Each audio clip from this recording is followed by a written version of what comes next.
It all started with my brother. I was joking. I kept telling him I got the Bronze Star for meritorious service. I said it's because I was a really good soldier. And he says they don't give them for that. Well, they do. But it's rare. So jokingly I said, and I'll tell you before I die. Well, he took it to heart. And I've not known how to tell him I was joking. And he brought it up the last time I went to see him. And it made me feel funny. It's where the first inkling of an idea of doing this came from. But I've got grandkids, and a son, and a daughter, and people that might actually be interested in this. Give it to them, they can use it for posters if they want to. But it's there if they want to watch it. These are the ribbons I won while I was in the military. The top left ribbon is the Bronze Star. The center top ribbon is Good Conduct Medal. The star in it stands for the second award of that medal. To the right is National Defense Ribbon. The second level is Vietnam Campaign Ribbon with 2 stars indicating 2 campaigns. The one in the center is the Vietnam Service Ribbon. And the one all the way to the right on the door is the Expeditionary Force Medal. I got that for Korea. And to the left on the very bottom is unit citations. It's the Presidential Unit Citation. The one in the center is the Vietnamese Cross of Gallantry Unit Citation. And the one to the right is the Vietnamese Civil Actions Medal Unit Citation. Over here, of course, is the U.S.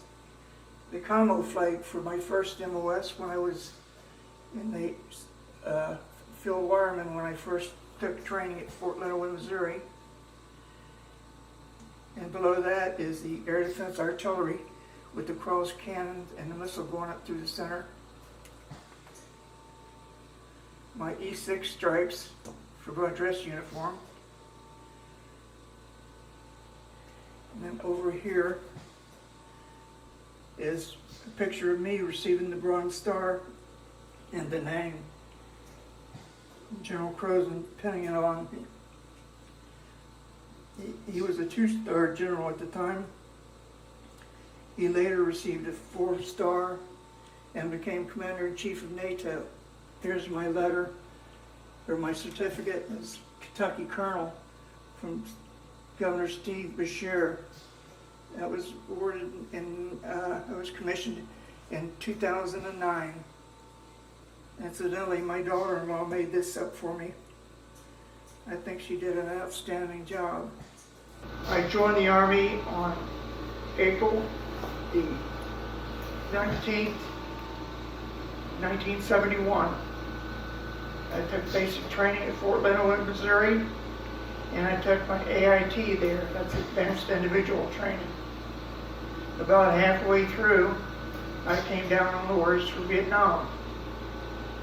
When I graduated, I had a 30-day leave, and then I went to Fort Lewis, Washington, and was processed for overseas. And I flew out of Seattle-Tacoma International Airport, and I arrived in Cam Ranh Bay.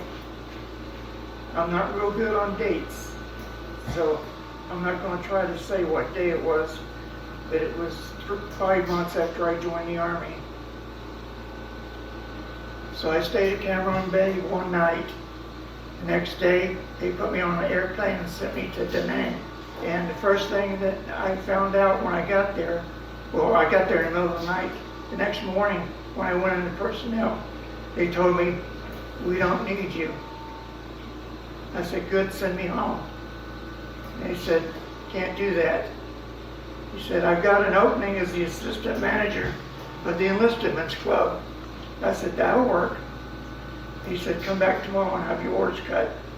Went back the next morning, and lo and behold, before I got back, somebody had arrived with the right job training, and he got that job. And I was sent to the 108 Transportation Company to be a truck driver. So I joined the 108 Transportation Company, and getting into the company, I was immediately promoted up to first class, which was an E3, because they wanted everybody, if they were good enough to be in Vietnam, they were good enough to be at least an E3. So about 2 weeks after I arrived, I was sent out on a convoy. This convoy was to take resupplies to a fire base about 30 clicks from where we were. But it was accessible by road, so we convoyed. About halfway there, we were ambushed by Viet Cong. The driver sitting to my left, who was driving, I was the assistant driver. The driver was shot in the head and killed instantly. One of the first shots fired in the ambush. I grabbed my rifle when I went out the other side, landed in a ditch and hurt my ankle. But then I laid down and started returning fire. The attack didn't last more than a few minutes, and they disappeared into the jungle. We were sure they were gone. We regrouped, and then my dead driver was wrapped in ponchos and put in the back of the truck and taken to the fire base with us. And I had to take over driving the truck. They hadn't even bothered to give me a driver's license yet. It was the first time I'd ever driven the deuce and a half. So I drove to the fire base. There we left the body to be picked up by a medevac chopper, and unloaded and returned back to our base at Camp Warren at Da Nang. And I got back, iced my ankle, and went on with work. This happened. I was on 3 more convoys. This happened twice that we were ambushed. And finally, after my 4th convoy, they found a permanent job for me. My permanent job was, I was the temporary relief driver when guys would go on R&R. They would use me to fill in for them while they were gone. I drove for Inspector General. I drove for the Surgeon General. And then they decided to put me in motor pool dispatching because the man dispatching had left and gone back to the States. So they made me a dispatcher, which meant I had to sign out every vehicle every day. Not only our company vehicles, but headquarters company vehicles as well. And we kept the books on them. You had to track the mileage, you had to keep track of where they went and get them ready, pull them in for service when they were due a service. So I was there, and then I got added odd jobs. One of the odd jobs I got added was, it was my job to take a Jeep and evacuate the Commanding General and the Assistant Commanding General to the helipad so they could be evacuated out if we came under siege. During this time, I took up playing poker as a hobby. And one night I was playing poker with a guy who had a .38 Smith & Wesson police special, and he kept waving it around. He was drunk as he could be. And finally I took it away from him. And before the night was over, I won at the poker game. So I took it back and put it in my foot locker. Well, because we were in a rear area, we would have shakedown inspections, and we weren't allowed to keep guns with us. I didn't know that. We had a shakedown inspection, and he found 38 in my foot locker. And the first sergeant came to me and he explained, you can't do that. You got to put it in the arms room. When you want it, you check it out, just like you do your M16. So, fine, put it in the arms room. Then, in another poker game, I won a Bowie knife. I put the Bowie knife in my foot locker for safekeeping. Next shakedown inspection, first sergeant come to me and he says, you can't have a knife that big. You've got to keep it in the arms room. I said, okay. So now I got a 38 and a Bowie knife in the arms room. Next shakedown inspection, the first sergeant pulled me aside and he says, what do you got in your foot locker? And I explained I didn't have anything in there. I learned my lesson. So anyway, that's just kind of a funny story, I thought. And after a while, I got promoted to Spec 4. I think I had 7 months in the Army when I got promoted to Spec 4, E4. Spec is just a short way we call a specialist. I had quit school. I did not have a diploma in high school. I'd gone to a predominantly black high school during the 60s, during the riots, and it got to where it wasn't safe for me to go to school anymore. So I quit. That was the reason I quit. It wasn't because I wasn't any good. So I found out that the University of Hawaii was giving GED tests for free. So I went to where they were giving them, and I told them I wanted to take GED test. She said, you can't take the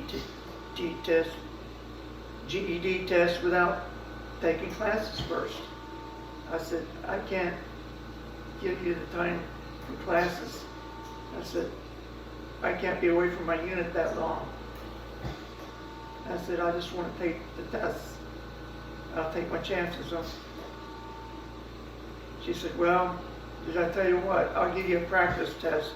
And depending on how you do on your practice test, then I'll let you know what you need to study in order to be able to pass the real thing. Gave me a practice test. She went graded it, come back. And she said, well, I think you can pass the GED test. So I came back a few days later and I took 3 of the tests. And then shortly after that, I come to take the other 2. Well, I passed and got my GED. And that was one of my proud accomplishments while I was in Vietnam. I'm in a combat zone, yet I get my GED.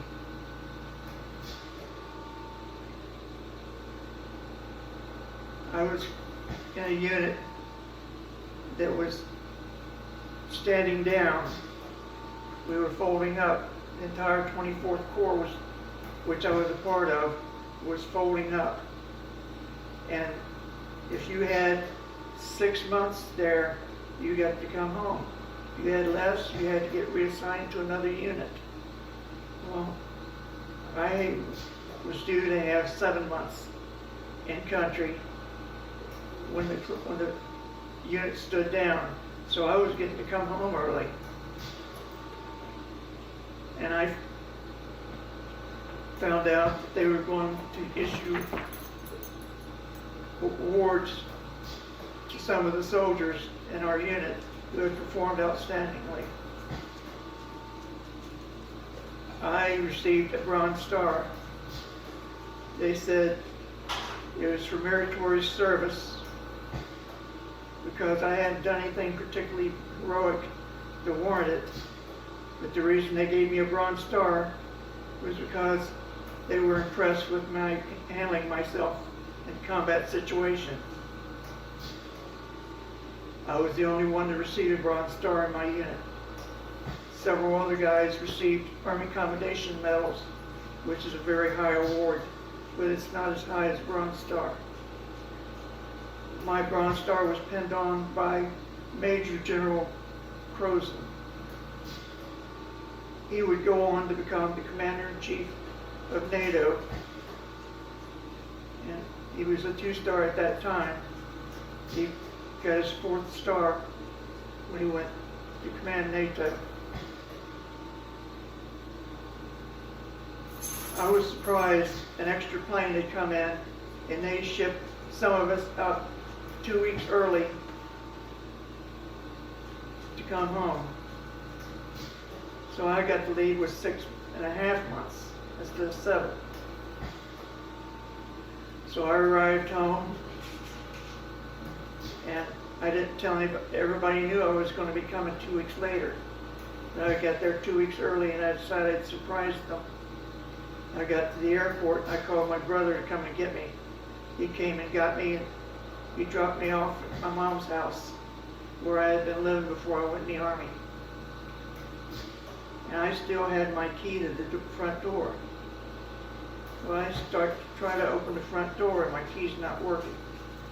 And then I hear my dad on the other side saying, "Who's out there?" And I had to give up my surprise. It was just before daylight, and we sat up drinking coffee and talking until about noon. And then I laid down to get a nap. One of the things I felt funny about, I had a hard time sleeping when I first got home from Vietnam because there was no guy on guard.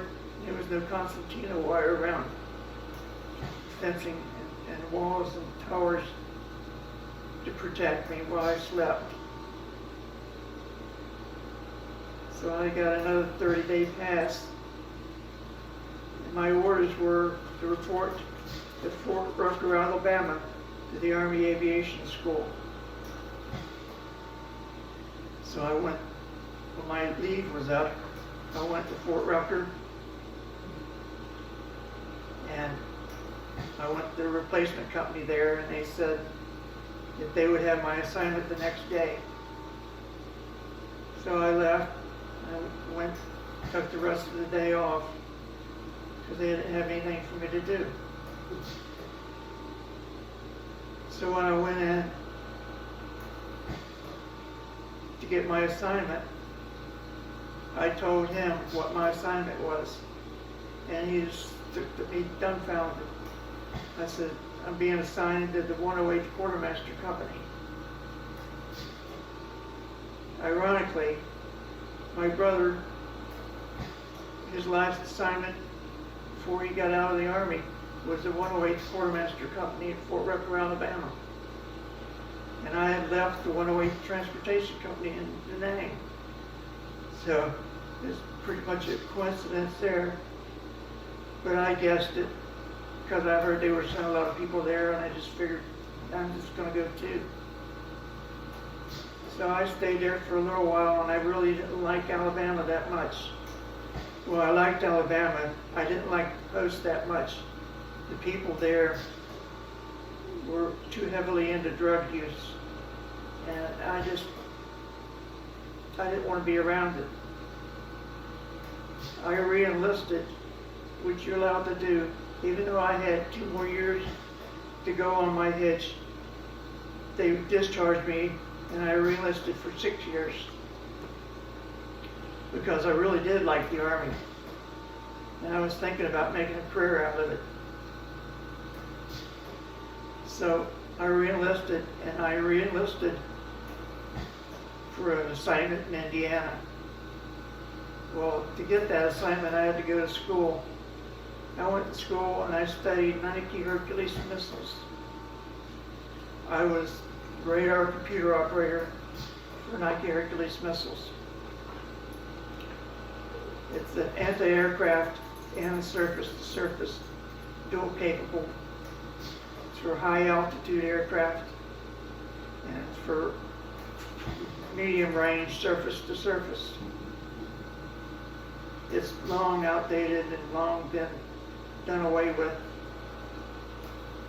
But at that time, it was on its last leg anyway. I went to school, and I went to Indiana, and my assignment there, it was a missile base in Porter, Indiana. It was part of the Chicago Defense.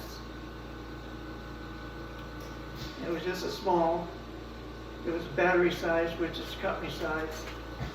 And we had NPs for security. Any other place we'd have had an infantry company as security. But because it was in the United States, it was an MP platoon. And I liked the duty. I stuck to it, and I performed well, I thought, and evidently I did.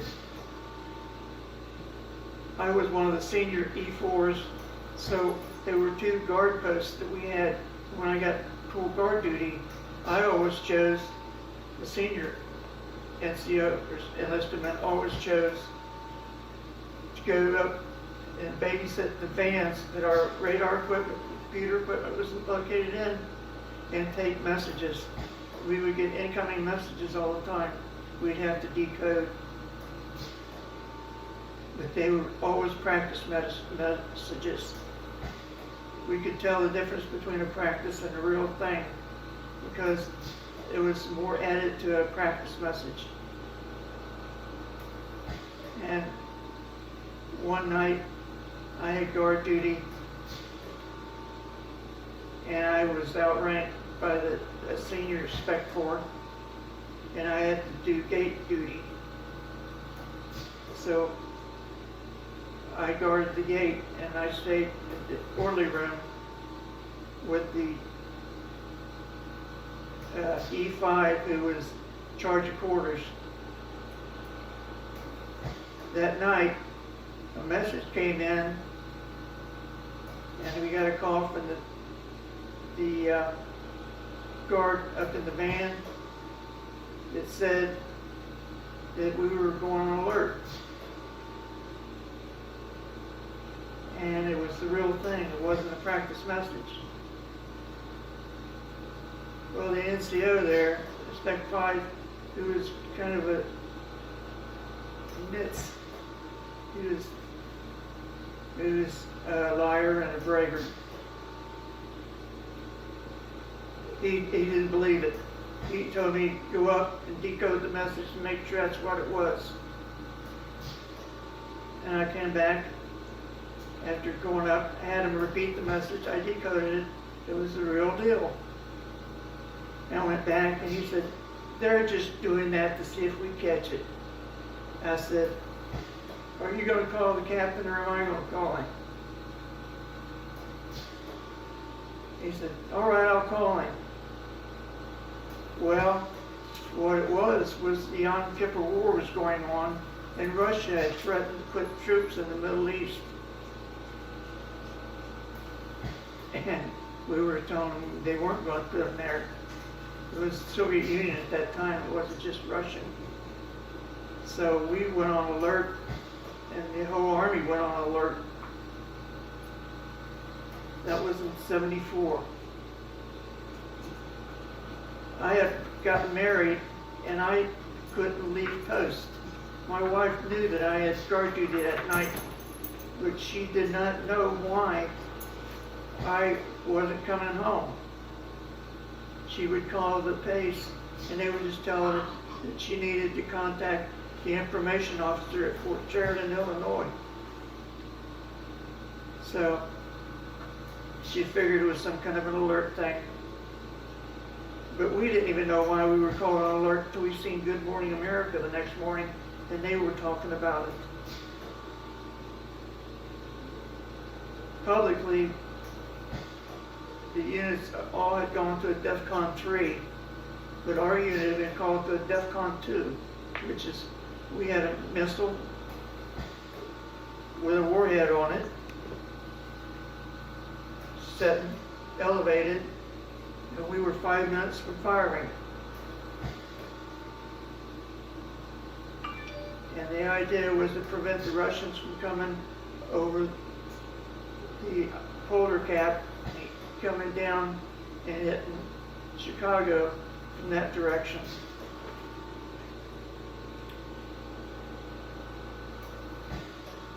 I stayed there for another 6 months or so, and we were getting ready to close the base, and I decided to volunteer to go to Korea.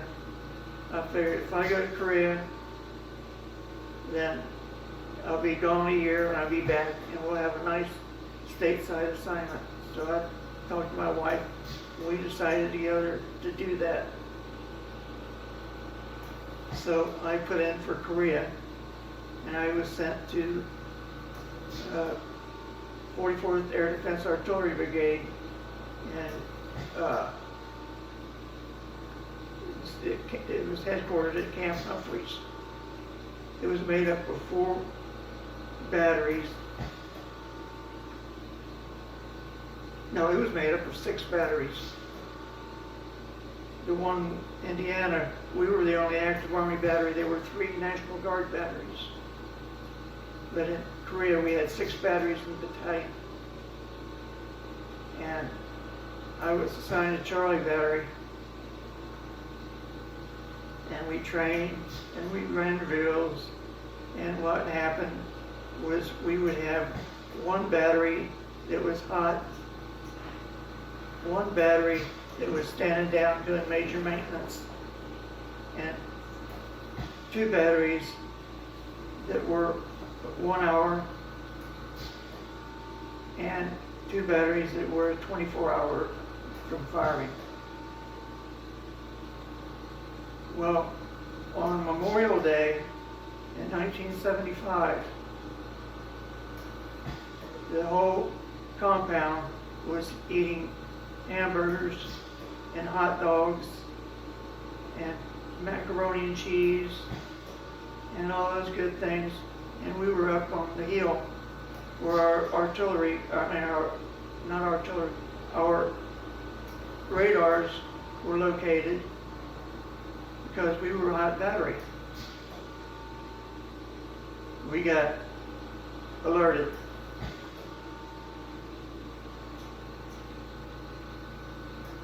And I couldn't even find the battery control officer. So part of my drill was to perform his job until he got there, if he wasn't there. So I took over as battery control officer and tried to find him, try to locate him.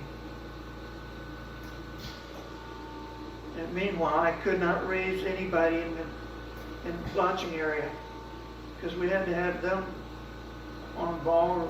We were just using radar. You can't do nothing with just radar. So I kept trying to raise people. I couldn't raise anybody in there or in the admin area. Everybody was out eating hot dogs and hamburgers. So there was only one thing left that I could think of. I brought us all the way to firing. I hit the red status button, which sets off a siren in the launching area. I did that and then re-engaged yellow status, and I got a phone call. And I finally get somebody to man the launching area. Battery control officer finally showed up. He walked in the van, and I hit the red status button, and I told him to sit down, and I briefed him on what was going on. We had North Korean MiGs headed towards Seoul, and until we locked onto them, they didn't stop. When we locked onto them, they could tell we locked onto them with our radar. They did an immediate turnaround. And this was called the South China Sea Incident, 1975. And we were the only battery in the entire battalion that was able to reach firing status. We got a letter of appreciation in commendation with a secret cover on it and told we could read it and return it. So we had one letter we passed around and everybody got to read the commendation, and then we had to turn it back in. And it never went on my records anywhere. And we were told that the whole thing was confidential and we couldn't discuss it. Well, when my tour was up, I got assigned to school. I got assigned to Fort Hood, Texas, with a delay route to the Air Defense School at Fort Bliss, Texas. And I took Chaparral missile training and Red Eye missile training there. Chaparral is a track-mounted, low-level anti-aircraft missile. It's a heat-seeking missile. And the Red Eye is a shoulder-fired heat-seeking missile for low-level aircraft. Both of them must lock onto a heat source. And so I took the training at Fort Bliss, and then I went to Fort Hood, Texas. And I was assigned to the 1st Cav Division in Fort Hood, Texas, and I stayed there for about almost 2 years. I was there, I spent part of my time as a section chief, squad leader position, and part of the time as a senior gunner. And I once actually fired a Chaparral missile at a drone and shot it out of the sky. We went to White Sands Missile Range for annual service practice. And I had an advantage over many of the crews. I had small hands, and most of them would have to reach in to attach the umbilical cord to the missile, and I could get my whole hand in there, and I could get it on there a whole lot quicker. And that shaved times off our drill, and that's what got us the opportunity to fire. Incidentally, the battalion commander came up to me after I fired and said, "I had a beautiful shot. It's the best shot he's seen all day." There were 4 shots taken.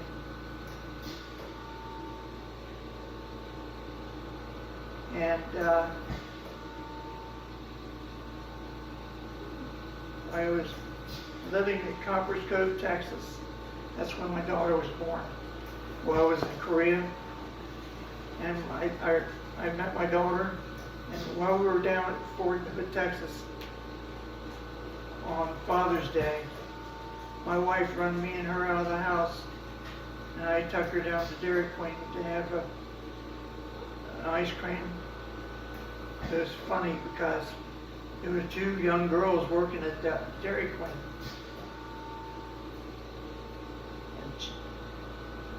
And Lisa got strangled on some ice cream, and she was hacking and coughing in it, and she came out and said, it sounded just like she said, "Damn." It wasn't what she said. She wasn't talking yet. She was about 1. But both of them girls' heads stuck over the counter to look down. We were the only ones in there at the time. I thought that was pretty funny. Anyway, while I was there, Jimmy Carter took office as president, and he decided he was going to pull all the troops out of Korea except for a hand-picked air defense contingency force.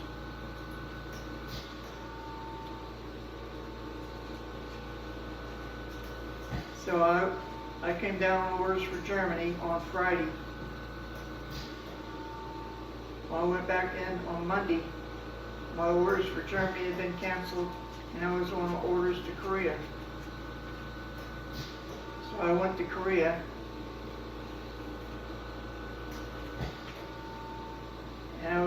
merged into a unit called NHWSDK, which originally it stood for Nike Hercules Warhead Support Detachment Korea. But they said it can't have warhead, so they changed it to weapons. So it's Nike Hercules Weapon Support Detachment Korea. And our job was to pick up a warhead. We had turned all of our sights over to the Koreans. We were to pick up a warhead, take it, mount it on a missile, and fire a surface missile into North Korea with this nuclear warhead on it, if we were ordered to. And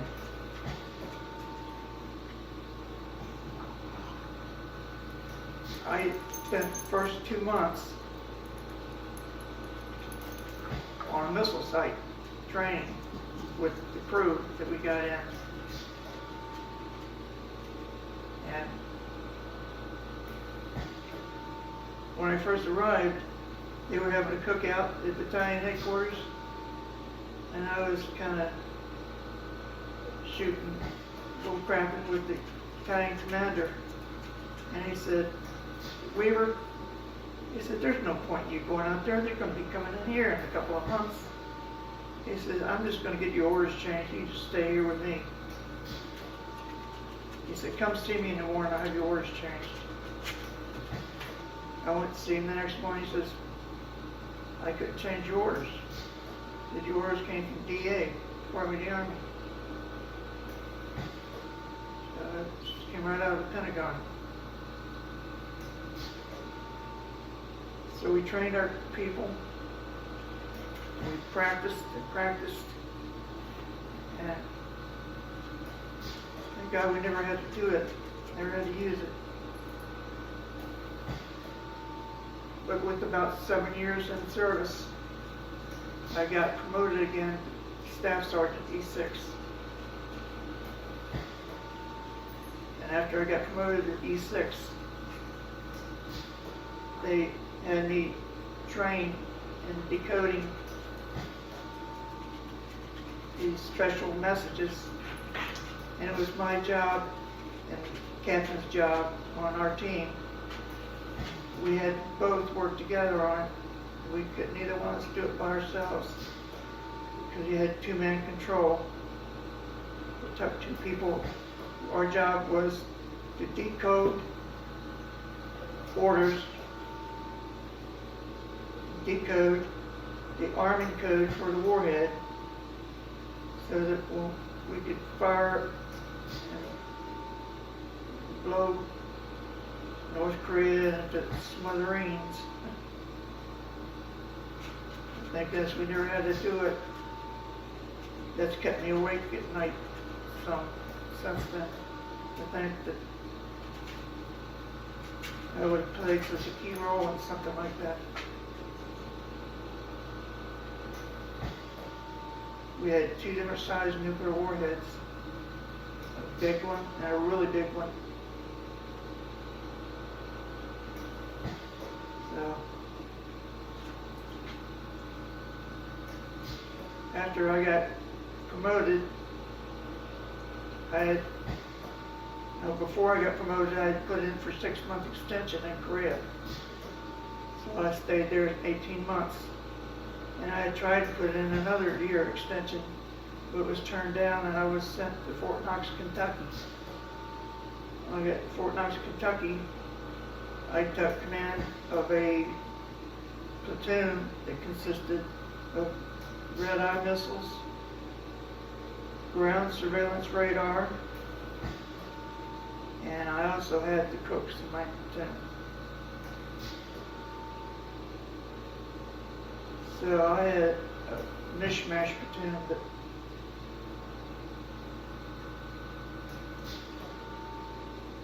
then we were getting short-handed. The draft had been done away with, and I was getting really tired of some of the yahoos we were getting in the Army. But I really liked the Army life. It was good to me, I was good at it. But I really was not happy. I had to deal with some of these people and the messes they've made.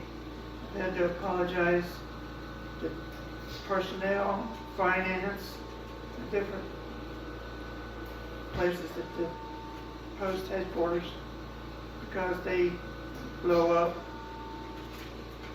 get mad, and yell.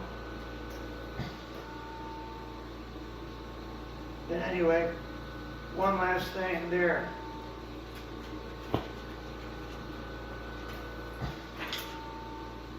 Well, we went to Fort Irwin, California. We went to, I can't remember the name of the post, reserve post in Virginia. We couldn't train Fort Knox because the schools had all the training locked up. So we had to go places to train. But First Sergeant, who was actually just an E7, he wasn't even a First Sergeant. He was an acting First Sergeant. Went on a week's leave. That's when I found out I was the second senior NCO in the company because I had to fill in for the First Sergeant that week. Anyway, I became really tired of the way things were going in the Army. So I decided to get out. So I got out on January 10th, 1979.